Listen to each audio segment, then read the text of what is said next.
मोहन तेरे नैना प्यारे यूनों का आकार, इनमें बैठ के लाखों हो गए, लाखों भव से पार प्यारे, लाखों भव से पार। बोलिए राधा रमन जू लाल की जय हो। तो दोस्तों, तिथियां निकल जाती हैं, साल आते जाते रहते हैं, लेकिन भक्तों की, भगवान की कथाएं चलती रहती हैं जो नित नई रहती हैं। आज हम विशाख पूर्णिमा पर जो वीडियो अपलोड नहीं कर पाए, आज हम करने जा रहे हैं, क्योंकि विशाख पूर्णिमा ऐसा पवित्र दिन है, ऐसा पावन दिन है, जिस दिन हमारे श्री राधा रमन जी प्रकट हुए थे, यानी कि उनका प्रागट्य उत्सव। इसलिए हम आज की वीडियो में सुनेंगे उनकी और उनके भगत की कथा। आइए मिलकर सुनते हैं। श्री कृष्ण गोविंद हरे मुरारी, हे नाथ नारायण वासुदेवा। तो दोस्तों, स्वागत है आप सबका कलयुग के चमत्कार संतों की वाणी में। आज हम आपके लिए लाए हैं एक बहुत ही सुंदर प्यारी सी कथा श्री राधा रमन जी की। हम में से बहुत से पुराने लोग तो जानते हैं कि राधा रमन जी का प्रागट्य किस तरह से हुआ, लेकिन जो आजकल की जनरेशन है, आजकल की पीढ़ी है, उन्हें अपने आज की पढ़ाई के समय में से इतना समय ही नहीं निकल पाता कि वे तीर्थ यात्रा पर जाएं या फिर इन स्वरूपों के प्रागट्य के जो कहानियाँ हैं, कथाएं हैं, उनके बारे में जान सकें।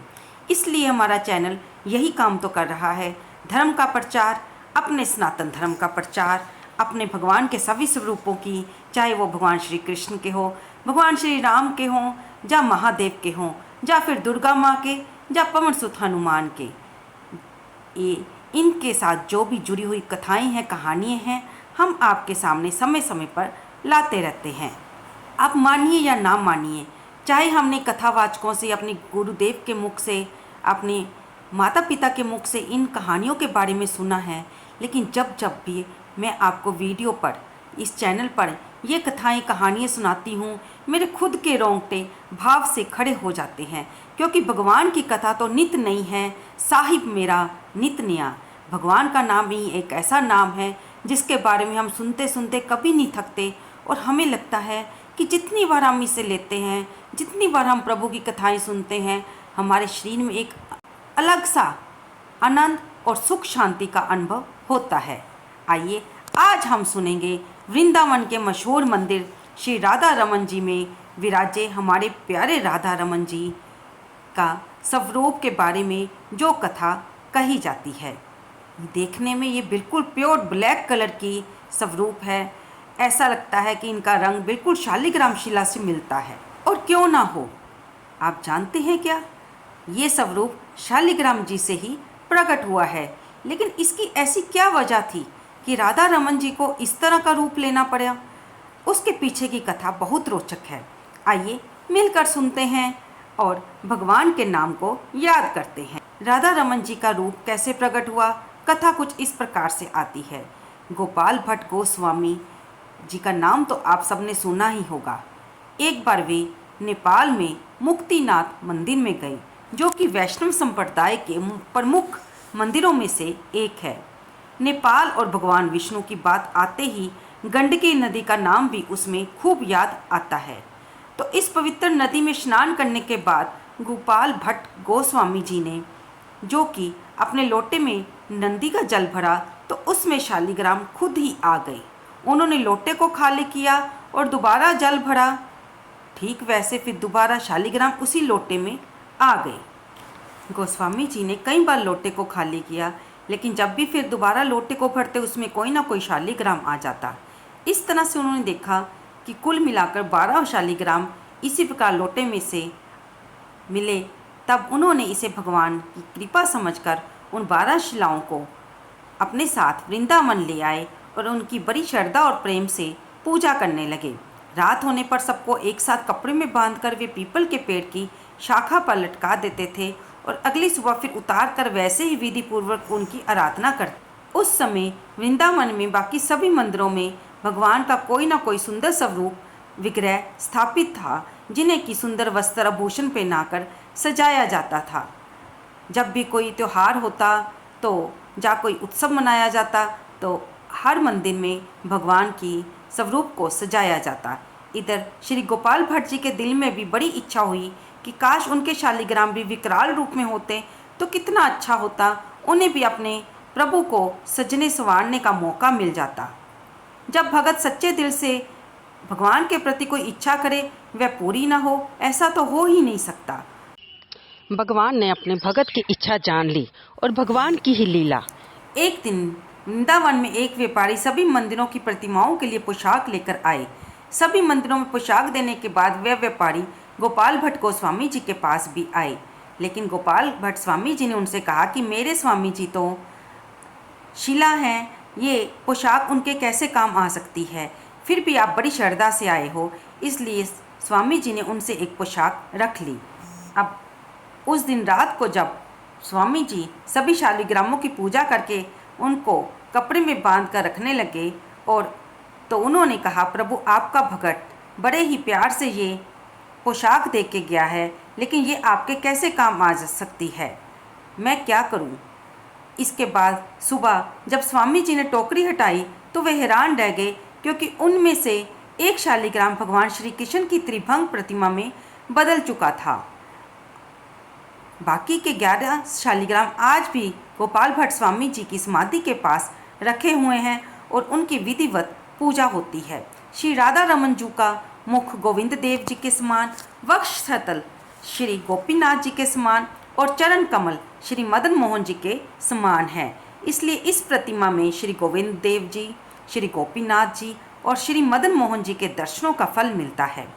औरंगजेब के शासनकाल में जब मंदिरों को तोड़ा गया उस समय ठाकुर जी के विग्रहों को अलग अलग स्थान पर ले जाया गया, परंतु श्री राधा रमन जी की प्रतिमा को इसी स्थान पर सुरक्षित किया गया, यानी कि ये प्रतिमा आज भी यहीं पर है और कभी भी मंदिर से बाहर नहीं गई। ये 599 विक्रम संवत की बात है। उस दिन वैशाख पूर्णिमा का ही दिन था। ये घटना बेहद हैरान करती है कि कैसे अपने भक्तों की इच्छा को पूरा करने के लिए एक पत्थर के अंदर से रूप लेकर प्रभु प्रकट हो जाते हैं।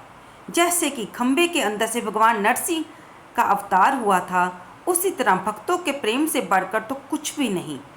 इस विग्रह को देखकर श्री गोपाल भट्ट की खुशी का ठिकाना न रहा। वे तुरंत गोस्वामी सनातन जी के पास गए। वहाँ पर बाकी भक्तों को भी बुलाया गया ताकि वे सब भगवान के विशेष रूप के दर्शन कर सके। हर कोई भगवान के स्वरूप को देखकर हैरान और खुश था। इसके बाद वैष्णव के आशीर्वाद को पाकर श्री गोपाल भट्ट गोस्वामी जी ने श्री राधा रमन जी की पूजा की। श्री राधा रमन विग्रह की पीठ को देखा जाए तो इसमें शालिग्राम का दर्शन होता है, जिससे साफ लगता है कि वे इसी से प्रकट हुए थे। इसे त्रिभंग रूप भी कहते हैं, क्योंकि श्री राधा रमन जी के विग्रह को देखने वाले को श्री गोविंद, श्री गोपीनाथ और श्री मदन मोहन के दर्शन इसी विग्रह में होते हैं। श्री गोविंद जी के, श्री गोपीनाथ जी के और श्री मदन मोहन जी की प्रतिमा के दर्शन का फल श्री राधा रमन विग्रह के दर्शन से ही मिल जाता है। राधा रमन जी की प्रतिमा के साथ राधा जी की प्रतिमा अलग से नहीं, क्योंकि राधा कृष्ण दोनों को यहाँ इसी रूप में पूजा जाता है। गोस्वामी समाज द्वारा ही इस श्री राधा रमन जी की सेवा की जाती है। मंदिर में श्री राधा रमन के विग्रह के साथ बाकी 11 शालिग्राम भी यहीं पर स्थापित हैं, उन्हीं की भी विधि पूर्वक पूजा होती है। श्री रूप गोस्वामी जी और श्री सनातन गोस्वामी जी दोनों ही चैतन्य महाप्रभु के शिष्य थे और खुद चैतन्य महाप्रभु भगवान कृष्ण के अवतार थे। उन्होंने श्री कृष्ण की भक्ति के लिए बड़े पैमाने पर प्रचार प्रसार किया था, जिसके चलते वह दक्षिण भारत की यात्रा पर गए थे ताकि श्रृंगार दर्शन कर सकें। इस दौरान की घटना हुई थी कि उस समय वह 4 महीने ध्यान और साधना करने वाले लोगों के लिए अच्छे माने जाते हैं। इन 4 महीनों के लिए भगवान विष्णु योग निद्रा में चले जाते हैं। इसी चातुर्मास के दौरान चैतन्य महाप्रभु की सेवा करने का श्री गोपाल भट्ट जी को अवसर मिला था जब वह सिर्फ 11 साल के थे। श्री गोपाल भट्ट जी को महाप्रभु अपने साथ वृंदावन ले जाना चाहते थे, लेकिन उनको शिक्षा दीक्षा लेने और माता पिता की सेवा करने को कहा।